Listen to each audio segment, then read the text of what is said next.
Ай, не болды? Салың суға кетіп тұр ғой. Уайымдап жүрмін. Досым ауырып жатыр, досым папасы ауырып жатыр. В общем, жан-жақтың бәрі ауырып жатыр. Соны уайымдап жүрмін. Ай, уайымға салына беруге болмайды дәл қазір бізге. Мен саған бір оқиға айтып берейін. Баяғыда біреу екі қойды бір қораға қамап қойыпты. Сөйтті де бір қойдың жанына сәл алыстау қойып қасқырды байлап қойыпты. Айдылаға қойып қойған да. Содан ана екі қойды бір ай бойы бірдей тамақтандырыпты. Ана бір қой бейшара қайта-қайта қасқырға қарап тамақ жейді дейді.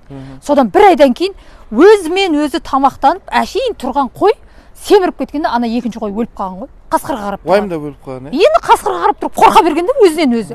Сондықтан қорыққанға қос көрінеді дейді. Адам қорықпау керек. Адам кішкене іштен позитив болу керек. Кішкене көңіл көтеру керек. Мен саған бір қызық оқиға айтып берейін.